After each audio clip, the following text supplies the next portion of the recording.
of in Islam where it shows us how important it is to know and to read. When Allah created Adam, what did He do? He showed Adam to the angels. And the angels said, "You want us to prostrate for this? Why?" And Allah told them, "I know what you do not know." So Allah went and taught Adam all the names. Allah says, وَعَلَّمَ آدَمَ الْأَسْمَاءَ كُلَّهَا. Allah taught Adam everything. Where is our source of knowledge? From who? From Allah, yes. Now when Allah taught Adam all these words and all these things that He taught him, I don't know what He taught him exactly. And I can talk to you about what are the possibilities. Some say that He taught him the names of everything. This is a tree, this is a house, this is a river, this is a mountain, this is a sky, this is a star, this is a sun, this is, maybe. But maybe He also taught him how to think. He taught him how to think. And this is an advantage of us humans over the rest of the creations. The angels don't think. They are programmed to do what Allah tells them. We as humans, we have a choice because Allah taught us. You think the knowledge that Allah has given to Adam is only to Adam, or did it filter out to us, his offspring? Yes? He thinks it's filtered down to us, to his offspring. Now, these are the two proofs that I can think of in the Quran that Allah loves knowledge. And there are many other ayahs in the Quran. For instance, Allah says, إِنَّمَا يَخْشَى اللَّهَ مِنْ عِبَادِهِ الْعُلَمَاءِ. So if you are knowledgeable, if you know, then you know Allah. And then you would have respect for Allah. And then you would have accountability to Allah. Yakhsha doesn't necessarily mean fear alone. But yakhsha means to take precautions so that you don't anger Him. Allah subhanahu wa ta'ala. Now, what's the advantage of knowing? Yes. What benefits do we get from knowing? One of you here said knowing Allah. How important is that to you? Yes. How important is it to know Allah, and why is it important to know Allah? Yes.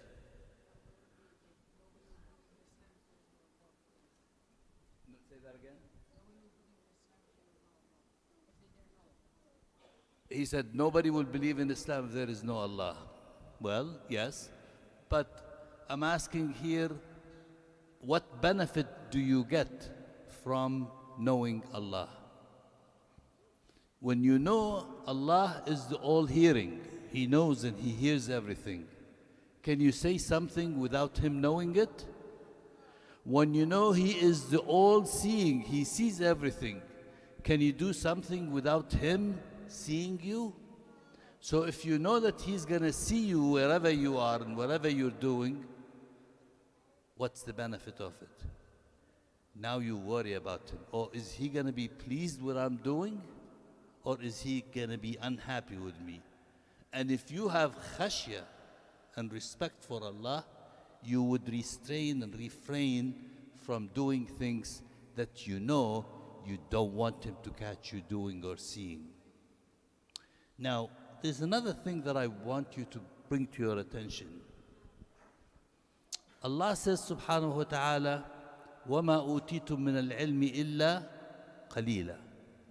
That you were given only a pinch, a small amount of knowledge. Not a handful, but a small pinch. وَمَا أُوتِيتُم مِّنَ الْعِلْمِ إِلَّا قَلِيلًا. So no matter how much you study, no matter how much you read, no matter how much you educate yourself, you are still behind. And I'll give you an example. Musa alayhi salam. Oh, Musa. You know what privilege did Musa have? He spoke with Allah directly. And he had a conversation with Allah. Allah told him, "What's this in your hand, Musa?" He said, "Oh, it's my stick, my cane." And Allah told him things. He spoke with him. So Musa is well aware of Allah. And Musa thought that he is very knowledgeable and he knows almost everything. And when he was asked by someone, who knows anything more than you? He didn't think that there is anyone on earth who knows more than him. Are you listening? Listening? Yeah, thank you. But what did Allah tell him? Do you read Surah Al-Kahf? We're supposed to read it every Friday. And there is a reason for it why we read it, because there are lessons in it. Here Musa, Allah tells him, no, there is someone who is more knowledgeable than you are. And Musa was curious. Who is it? I want to go and see him and I want to go and learn from him. This is Musa, the Prophet of Allah, who spoke with Allah and who stands up here, way above us. And yet, when he thought he knows everything, Allah told him, go and talk to that man. He's a humble man. He is a humble man. Go and talk to him, he'll teach you something. And Musa went to that man and he asked him, can I follow you and learn from you? What did the man tell him? He said, no. He said, why not? He said, you will not be able to bear and understand what I'm doing. And Musa pleaded with him, please can I watch you? He said, with one condition. What's the condition? Don't ask me any question. If I'm doing something, don't ask. Don't say why you're doing this. I'll let you know later. And that are the three things that Musa witnessed with this man in Surah Al-Kahf. I don't think I want to tell you about them because you can look it up yourself. Read Surah Al-Kahf. If you read it, good, you know it. If you didn't read it, learn it. Read it. You're here to learn, so we'll learn while I try to give you something else. Now, Musa learned things from this man. Why? Because that man had knowledge from Allah. He told him, this is what's going to happen, so you go and intervene and do something that doesn't look good, but it's for the good. Something that doesn't look good, but it is for the good. And I want you to keep that in mind. So when you see something that doesn't look right, as a human, this is what Musa did. Why do you do this? This is wrong. And the man told him, didn't we make an agreement that you don't ask questions? Oh yes, I'm sorry. The third time he told him, that's it. No more. And then he gave him the explanations. Read about it in Surah Al-Kahf, and you will learn what the three things that Musa witnessed. Now, Sulaiman alayhi salam, he was having a meeting with his staff. And who was the staff of Sulaiman? Animals, jinn, everything.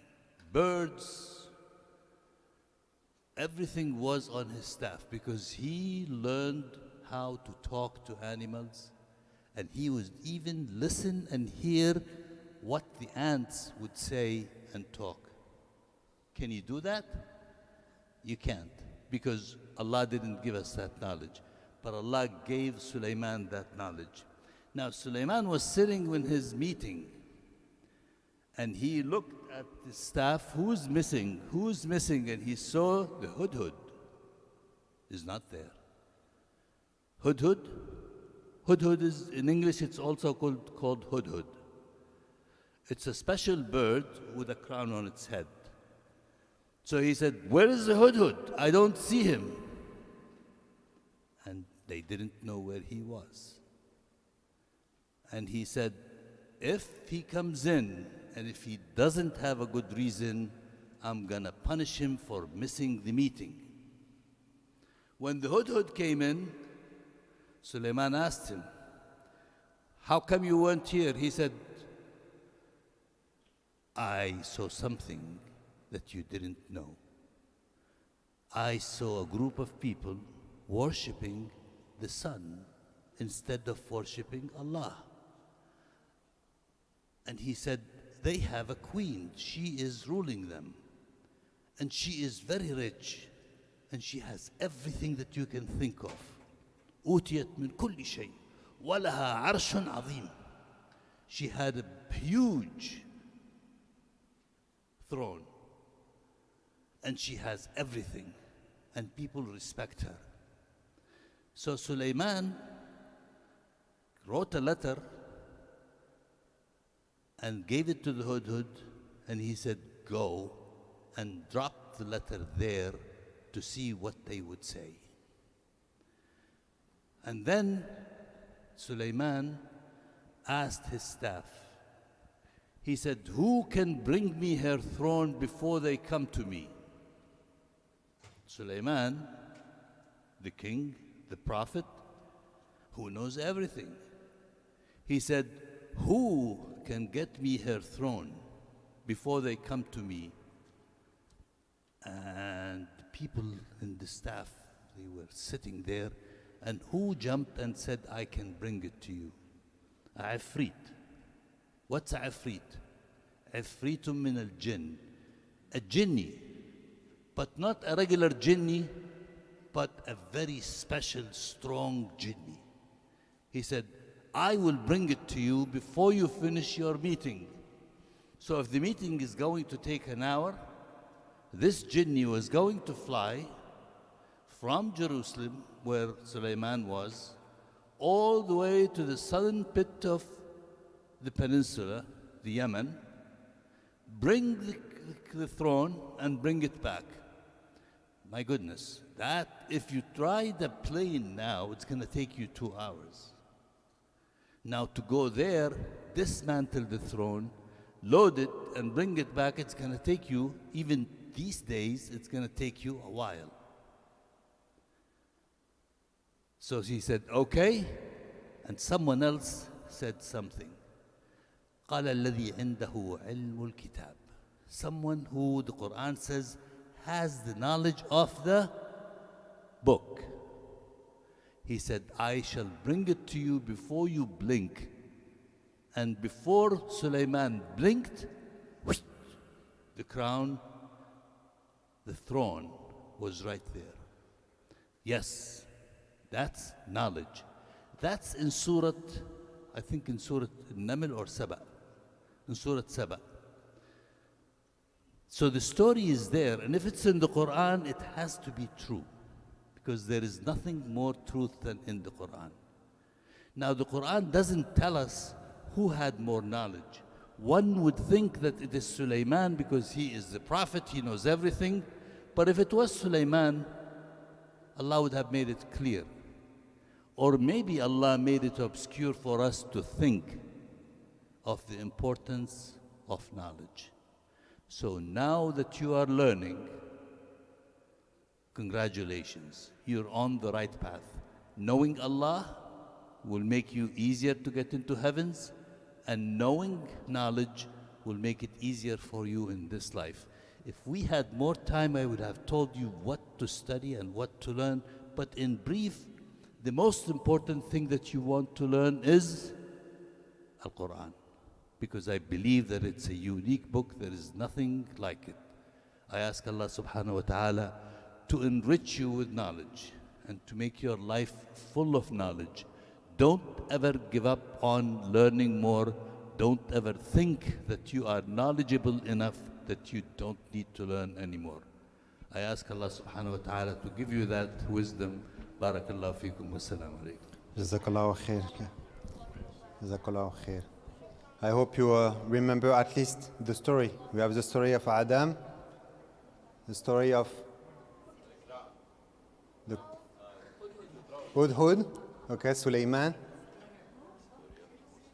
The story when one of our prophets that know he said he knows everything, Musa alayhi salam. Okay, so the knowledge is important, but the arrogance to say that you know everything, only subhanahu wa ta'ala, Allah subhanahu wa ta'ala give you the knowledge. You cannot know everything. Okay? Jazakallahu khair. Jazakallahu. We're gonna go quickly, and after you can leave, play a little bit. So let's go quickly. We want to do the graduation. Sister Manel and Sister Ikhlas, if you want to join me. I know you don't like it, but you're gonna help me at least. Boys. So the goal is to give the graduation for the one graduated from middle school and the high school, inshallah. J'ai même pas vu les trucs, comment je vais procéder.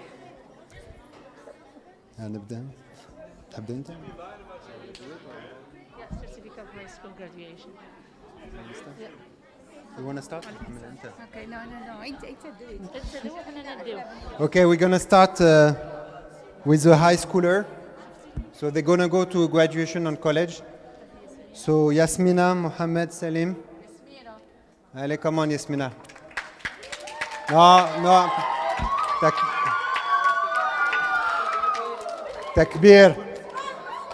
Takbir. Boys, takbir. It's better. Not here. Because Sima. She's not here. She's Why? downstairs. That's not mine. So why you are here? So call her. If she here, she come back. Zina Hassan. Takbir. Anything. Okay. Zina, congratulations. Which college you choose? Huh? Seton Hall. Seton Hall. MashaAllah. Yasmina, you can come back. Come on, where you are? Hiding? She didn't attend the Assalamu alaikum. So which school you gonna go? Stephen and yeah, I forgot the second one. Stephen, mashallah. Jazakallah. Yes, Yasir Hassan. Where is Yasir?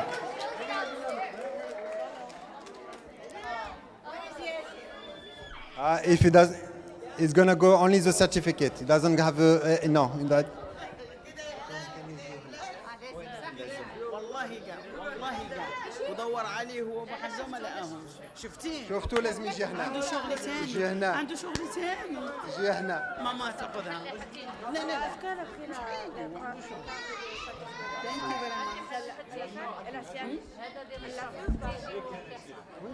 هو رايح فلوريدا صافي ناخذ هذه خذ هذا صافي اوكي مش مشكله فرح المهي. وين؟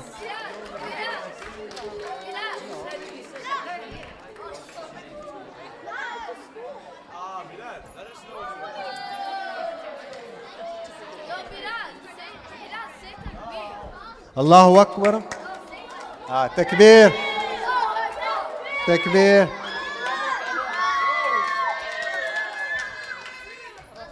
رقية أميرة الكوين. ما شاء الله.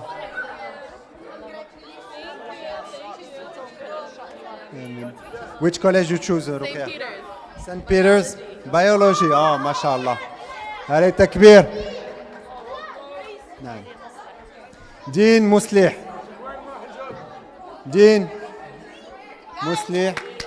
No. Boys, Maher. Can you respect the people?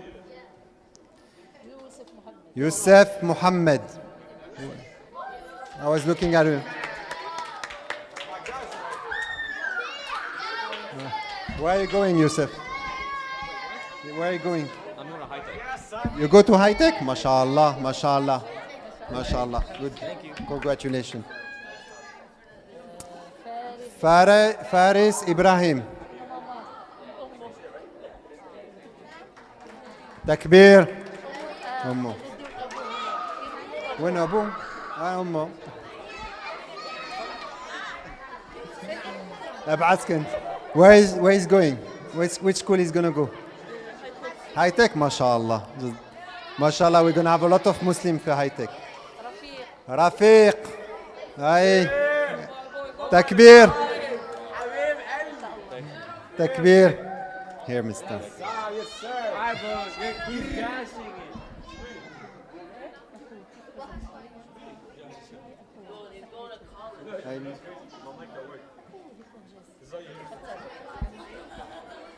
دعاء.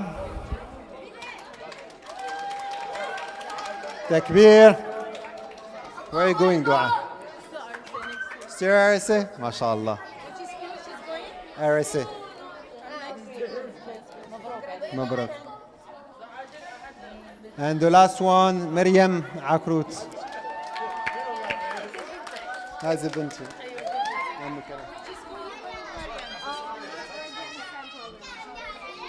We go to North Bergen, inshallah.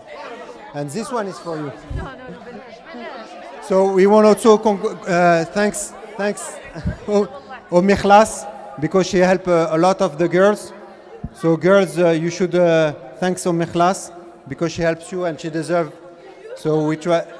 She's helping a lot the youth, the mentor, the story nights, and everything. So congratulations. And No. you deserve. Congratulations. Hey guys, now you can go play. You can go downstairs play. Yep, up, up, up. Of course. You dissed me. You said I went to North Bergen.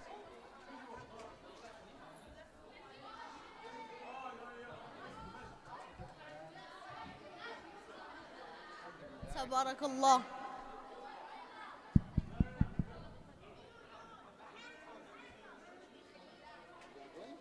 تبارك